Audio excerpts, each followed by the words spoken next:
नमस्कार दोस्तों। आज की करंट अफेयर्स को हम लोग जानेंगे कि कौन कौन सी मेजर करंट अफेयर्स रही हैं आज के दिन। स्टार्ट करते हैं। पेरिस ओलंपिक 2024 जैसा कि का समापन हो चुका है 2024। भारत है वो 71वें स्थान पे रहा है। पहले स्थान पर अमेरिका रहा है, दूसरे पर चाइना रहा है, तीसरे पर जापान रहा है और जापान के साथ साथ जो है चौथे नंबर पर ऑस्ट्रेलिया रहा है। अब भारत ने जो है कुल 6 पदक जीते हैं, जैसे एक रजत है और 5 कांस्य पदक हैं। समापन समारोह ध्वजवाहक जो रहे वो मनु भाकर शूटिंग में रही और पी आर श्रीजेश हॉकी। तो पी आर श्रीजेश ने जो है अभी संन्यास भी ले लिया है, उसके लिए कह दिया है संन्यास लेने के लिए। और ये जो हैं ये गोलकीपर रहे हैं हॉकी टीम के। तो उद्घाटन समारोह जब हुआ था तो पी.वी. सिंधु जो थी बैडमिंटन खेलती हैं, तो उनके और साथ में शरद कमल टेबल टेनिस के खिलाड़ी हैं, इन दोनों ने उद्घाटन समारोह में ध्वजवाहक रहे थे। और अब कौन कौन जो खिलाड़ी है जिन्होंने पदक जीते हैं उसके बारे में हम जानते हैं। तो सिल्वर मेडल जो है वो नीरज चोपड़ा ने जीता है एथलेटिक्स में, पुरुष भाला फेंक। इंडिविजुअल सिल्वर मेडल है जो कि जीता है। उसके बाद मनु भाकर ने शूटिंग में 10 मीटर की जो एयर पिस्टल हो ब्रॉन्ज मेडल जीता है, उसमें कांस्य पदक। स्वप्निल कुसाले स्वप्निल कुसाले ने जो है शूटिंग में 50 मीटर राइफल में ब्रॉन्ज मेडल जीता है, कांस्य पदक जीता है। भारतीय हॉकी टीम ने भी कांस्य पदक जीता है। अमन सहरावत ये कुश्ती में इन्होंने पुरुष वर्ग में 57 किलो फ्री स्टाइल में ब्रॉन्ज मेडल जीता है, कांस्य पदक जीता है। मनु भाकर और सरबजोत सिंह ने शूटिंग में कंबाइंड में 10 मीटर एयर पिस्टल मिश्रित टीम में ब्रॉन्ज मेडल या कह सकते हैं कांस्य पदक जीता है। टोटल जो है 5 कांस्य पदक के साथ में एक रजत पदक जो कि नीरज चोपड़ा ने जीता है। आने वाले नेक्स्ट जो ओलंपिक होने हैं वो लॉस एंजल्स में होंगे, अमेरिका में 2028 में। और जिसमें जो है कुछ नए खेल जो हैं वो भी इसमें शामिल किए जाएंगे। वो है flag football, cricket, lacrosse, squash. ये जो हैं ये नए खेलों की शुरुआत होगी। साथ ही बेसबॉल और सॉफ्टबॉल की भी वापसी हो जाएगी। यानी कि जो नए खेल हैं उनमें क्रिकेट भी शामिल किया जाएगा लॉस एंजल्स में होने वाले जो 2028 में ओलंपिक खेल हैं। तो ऐसे जैसे मैंने कहा था कि फर्स्ट पोजीशन पर रहा है, 126 पदक जीते हैं यूएसए ने, जिसमें 40 स्वर्ण पदक जीते हैं। और उसके बाद में चाइना ने 91 पदक जीते हैं, 91 में कि 40 जो हैं ने भी स्वर्ण पदक जीते। जापान थर्ड पोजीशन पे रहा है और ऑस्ट्रेलिया फोर्थ पोजीशन पे रहा है। तो ये मेजर न्यूज़ है जो कि पेरिस ओलंपिक को लेकर रही। नेक्स्ट आते हैं। अभिनव बिंद्रा को पेरिस में अंतर्राष्ट्रीय ओलंपिक समिति द्वारा ओलंपिक ऑर्डर पुरस्कार से सम्मानित किया गया है। भारत के पहले ओलंपिक स्वर्ण पदक विजेता रहे हैं ये व्यक्तिगत रूप से। और अभिनव बिंद्रा को पेरिस में आयोजित 142वें सत्र में अंतर्राष्ट्रीय ओलंपिक समिति आईओसी द्वारा ओलंपिक ऑर्डर से सम्मानित किया गया। ओलंपिक ऑर्डर जो है ये ओलंपिक मूवमेंट द्वारा दिया जाने वाला सर्वोच्च सम्मान है जो ओलंपिक खेलों में महत्वपूर्ण योगदान देने के लिए व्यक्तियों को दिया जाता है। बिंद्रा ने 2008 ओलंपिक में है पुरुषों की 10 मीटर एयर राइफल इवेंट में स्वर्ण पदक जीता था और जो कि भारत का पहला व्यक्तिगत ओलंपिक स्वर्ण पदक जीतकर इन्होंने इतिहास में अपना नाम दर्ज किया था। बिंद्रा जो है ये उत्कृष्ट कैरियर में इन्होंने 150 से अधिक व्यक्तिगत पदक जीते हैं। इसमें उन्होंने सिडनी ओलंपिक में जो कि 2000 में हुआ था और रियो ओलंपिक जो कि 2016 में हुआ, मिला करके 5 ग्रीष्मकालीन ओलंपिक में भारत का प्रतिनिधित्व भी किया है। तो 5 ग्रीष्मकालीन ओलंपिक जो हैं उसमें प्रतिनिधित्व किया है इन्होंने, और इनको जो है इस बार जो है अंतर्राष्ट्रीय ओलंपिक समिति ने ओलंपिक ऑर्डर का सम्मान दिया है। और सबसे इम्पोर्टेंट बात यह भी है कि 2008 में बीजिंग ओलंपिक में इन्होंने सबसे पहले जो है स्वर्ण पदक जीता था, पहला स्वर्ण पदक जीता था ओलंपिक में। ठीक है, नेक्स्ट न्यूज़ पर आते हैं। उन्नत बायोफ्यूल परियोजनाओं को बढ़ावा देने के लिए प्रधानमंत्री ने जीवन योजना की संशोधन किया है उसमें। ठीक है, अब बायोफ्यूल्स जो हैं बेसिकली वो फ्यूल्स हैं जो कि एक तरह से पॉल्यूशन क्रिएट नहीं करते हैं। तो प्रधानमंत्री नरेंद्र मोदी जी ने नेतृत्व में केंद्रीय मंत्रिमंडल ने उन्नत बायोफ्यूल परियोजनाओं के लिए वित्तीय सहायता प्रदान करने और अधिक निवेश आकर्षित करने के लिए प्रधानमंत्री जीवन योजना में संशोधन को मंजूरी दी है। संशोधित योजना की क्रियान्वयन जो है वो अवधि को 5 साल तक बढ़ाकर 2028-29 तक कर दिया गया है। यह योजना किसानों को उनके कृषि अवशेषों के लिए लाभकारी आय प्रदान करने के लिए और पर्यावरण प्रदूषण को कम करने के लिए और स्थानीय रोजगार के अवसर को पैदा करने के लिए, साथ साथ में भारत की ऊर्जा सुरक्षा जो है और आत्मनिर्भरता में योगदान देने के क्या लक्ष्य जो है ये रखती है ये योजना। इथेनॉल मिश्रित पेट्रोल EBP के कार्यक्रम के तहत पेट्रोल में जो इथेनॉल, जैसे इथेनॉल ब्लेंडेड पेट्रोल होता है उसमें इथेनॉल का जो होता है ज़्यादा प्रयोग किया जाए ताकि जो नॉकिंग होती है वो भी कम हो जाए। तो एक तरह से ये, और साथ साथ में जो है पॉल्यूशन को कैसे रिड्यूस किया जाए, तो उसमें इथेनॉल ज़्यादा हो रहेगा पेट्रोल में, तो उसमें जो है पॉल्यूशन कम जनरेट होगा। तो इस मिश्रण को बढ़ावा दे रही है सरकार और जुलाई 2023 में इसका मिश्रण का प्रतिशत 15.83% तक पहुंच गया। चालू इथेनॉल आपूर्ति वर्ष जो है 2022-23 में माफ़ कीजिएगा 23-24 में संचयी मिश्रण प्रतिशत जो है ये 13% से अधिक हो गया है। तो अभी जो है ये 13% से अधिक जो है ये इथेनॉल जो है पेट्रोल में मिलाया जाने लगा है। 2025-26 के लिए लक्ष्य है 20% इथेनॉल को मिश्रण करना पेट्रोल में, और जिसके लिए 1100 करोड़ लीटर से अधिक इथेनॉल की आवश्यकता होगी, और इस मांग को पूरा करने के लिए 1750 करोड़ लीटर इथेनॉल डिस्टिलेशन क्षमता की आवश्यकता होगी। 1750 करोड़ लीटर का जो ये इथेनॉल डिस्टिलेशन जो रिक्वायरमेंट होगी। नेक्स्ट आते हैं नेक्स्ट न्यूज़ पर। हरियाणा में पहली बार ग्लोबल महिला कबड्डी लीग शुरू होगी। हरियाणा में अगले महीने पहली बार ग्लोबल कबड्डी लीग जो है ये शुरू होने जा रही है। यह लीग महिलाओं के खेल को बढ़ावा देने के लिए एक महत्वपूर्ण मील का पत्थर साबित होगी। अंतर्राष्ट्रीय भागीदारी में इस लीग में 15 से अधिक देशों की महिला खिलाड़ी जो हैं वो भाग लेंगी, और जिसमें इंग्लैंड, पोलैंड, अर्जेंटीना, कनाडा और इटली शामिल हैं। कबड्डी के प्रति वैश्विक रुचि को दर्शाता है।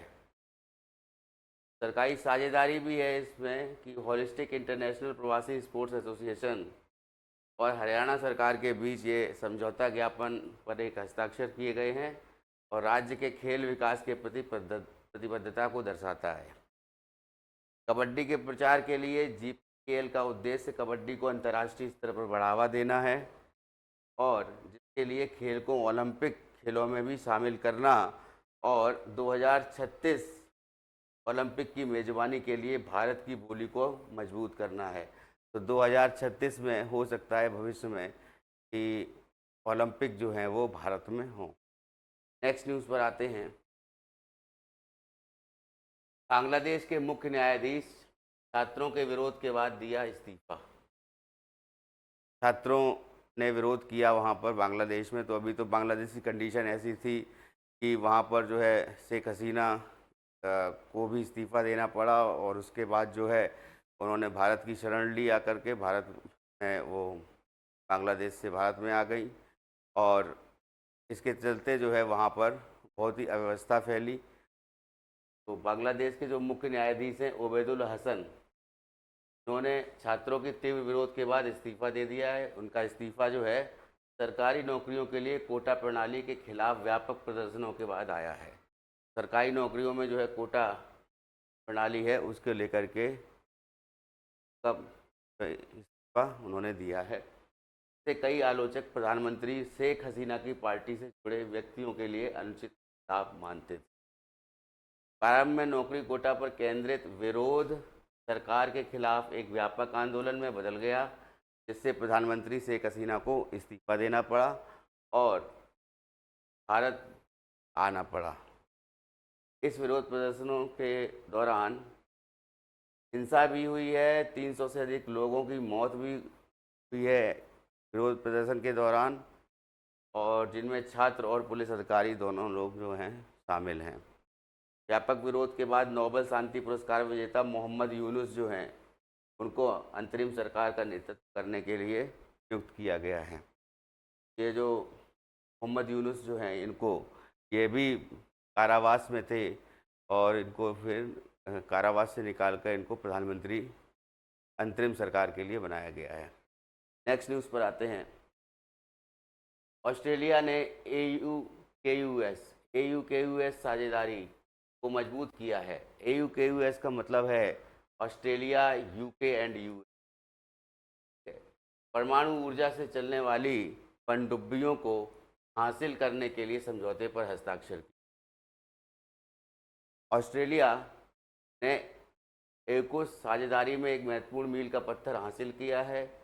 के तहत एक नए समझौते के तहत ब्रिटेन और अमेरिका को ऑस्ट्रेलिया का भविष्य की परमाणु ऊर्जा से चलने वाली पनडुब्बियों के लिए पनडुब्बी विशिष्ट सामग्री और उपकरण हस्तांतरित करने की अनुमति दी है। ऑस्ट्रेलिया, UK, US ये जो साझेदारी है, सुरक्षा साझेदारी की स्थापना सितंबर 2021 में ऑस्ट्रेलिया, UK और USA के द्वारा इंडो पैसिफिक क्षेत्र में चीन की बढ़ती उपस्थिति और कार्रवाइयों को संबोधित करने के लिए की गई थी। मार्च 2023 में तीनों राष्ट्रों ने AUKUS ढांचे तहत एक पारंपरिक रूप से सशस्त्र परमाणु ऊर्जा से चलने वाली पनडुब्बी SSN क्षमता विकसित करने की योजना पर सहमति व्यक्त की। परमाणु ऊर्जा से चलने वाली पनडुब्बी, इसको याद रखिएगा। ऑस्ट्रेलिया 2030 के दशक तक अपने खुद के परमाणु ऊर्जा से चलने वाली पनडुब्बियों का अधिग्रहण करेगा। इस समझौते में अमेरिका से ऑस्ट्रेलिया को वर्जीनिया क्लास की पनडुब्बियों को स्थानांतरित किया जाएगा। ऑस्ट्रेलिया में विकसित की जा रही SSN AUKUS पनडुब्बियों के लिए ब्रिटेन से उपकरण उपलब्ध कराए जाएंगे। तो ये जो है इम्पोर्टेंट समझौता है, और जिसके तहत जो है ऐसी पनडुब्बियों का इंपोर्ट किया जाएगा ऑस्ट्रेलिया में, और US से बनी हुई द्वारा जो है वहाँ उस देश में बनी हुई जो पनडुब्बियाँ हैं जो कि परमाणु ऊर्जा से चलने में सक्षम होंगी, उसी के लिए जो है ये ऑस्ट्रेलिया, UK और US के बीच में साझेदारी हुई है। नेक्स्ट न्यूज़ पर आते हैं। दक्षिण कोरिया तुर्की ने 3 साल के लिए मुद्रा विनिमय समझौते को नवीनीकृत किया है। मुद्रा विनिमय समझौता बेसिकली नाम से ही है कि मुद्रा विनिमय समझौता जो है CSA इसको बोलते हैं, कि एक तरह से जो है मुद्रा का विनिमय करना, यानी जो एक कंट्री की मुद्रा है वो दूसरी कंट्री में एक्सेप्ट हो जाना। तो इसको इसी तरह से लेते हैं। दो पक्षों में आमतौर पर केंद्रीय बैंकों के बीच एक वित्तीय व्यवस्था है जिसके तहत एक मुद्रा की निर्दिष्ट राशि को किसी अन्य मुद्रा में समतुल्य राशि में बदले एक सहमत विनिमय दर पर विनिमय किया जाता है। तो दक्षिण कोरिया और तुर्की के केंद्रीय बैंकों ने अपनी द्विपक्षीय मुद्रा विनिमय व्यवस्था को अतिरिक्त 3 साल के लिए बढ़ाने पर सहमति व्यक्त की है। Bank of Korea, central bank of republic of Turkey ने समझौते के नवीनीकरण की घोषणा की है। दोनों संस्थानों के बीच में $2 बिलियन तक का स्थानीय मुद्राओं का आदान प्रदान की सुरक्षा प्रदान करता है। ये नवीनीकृत समझौता जो है ये 3 साल के लिए हुआ है, आने वाले 3 साल के लिए, और आपसी सहमति से विस्तार की भी संभावना बनी हुई है।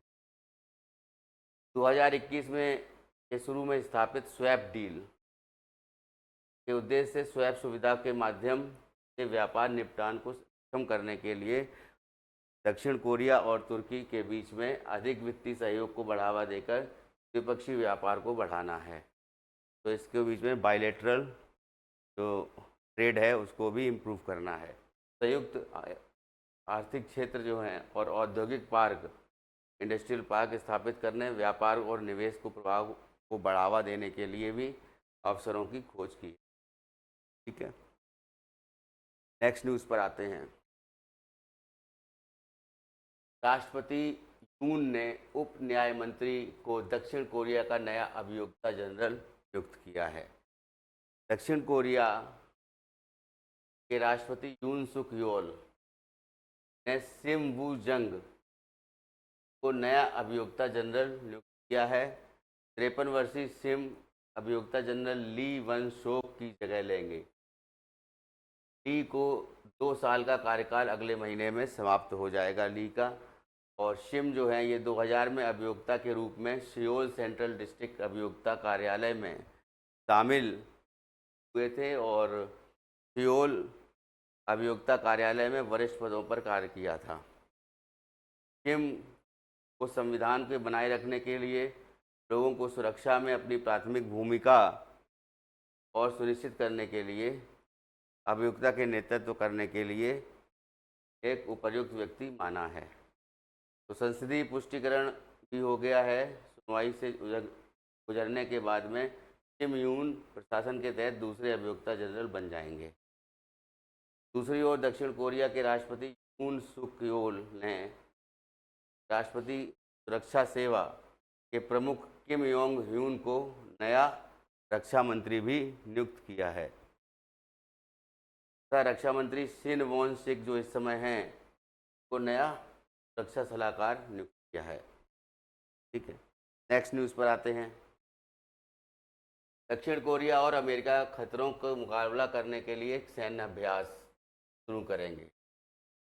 दक्षिण कोरिया और संयुक्त राज्य अमेरिका अपना वार्षिक संयुक्त सैन्य अभ्यास उल्ची फ्रीडम शील्ड अभ्यास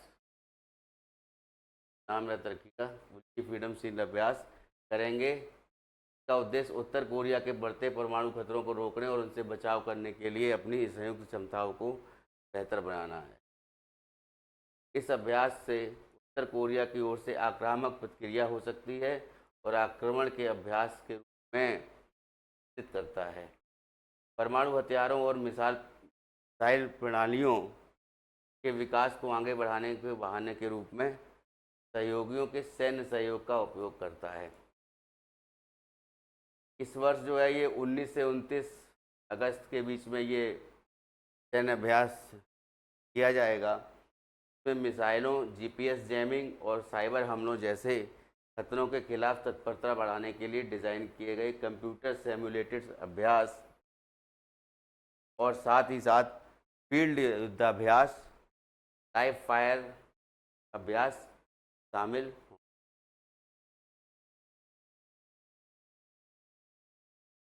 नेक्स्ट पर आते हैं। एटकिंसन और अथापतु को जुलाई 2024 के लिए ICC player of the month पुरस्कार चुना गया है। इंग्लैंड के गस एटकिंसन और श्रीलंका के चमारी अथापतु को जुलाई 2024 के लिए ICC player of the month का पुरस्कार मिला है। टेस्ट क्रिकेट में पदार्पण करने वाले एटकिंसन ने वेस्टइंडीज़ पर इंग्लैंड की सीरीज जीत में अहम भूमिका निभाई और इंग्लैंड के गेंदबाजी आक्रमण की अगुवाई की और वेस्ट इंडीज़ के खिलाफ 3-0 से सीरीज था। इसमें 16.22 की औसत से 22 विकेट भी ली। चमारी अथापत्तु ने श्रीलंका की महिला एशिया कप जीत में अहम भूमिका निभाई। उन्होंने टूर्नामेंट के दौरान 101.33 का औसत और 146.85 का स्ट्राइक रेट दे करके 304 रन बनाए। मलेशिया के खिलाफ भी नाबाद 119 रन बनाए इन्होंने और ये दो महत्वपूर्ण अर्धशतक बेहतरीन प्रदर्शन। तो एटकिंसन और अथापथु जो हैं, इंग्लैंड के गस एटकिंसन और श्रीलंका के चमारी अथापथु, इनको जो है प्लेयर ऑफ द मंथ द्वारा दिया। आज की न्यूज़ जो है, जो इम्पोर्टेंट खबरें थी वो मैंने आपको बताई। Thank you.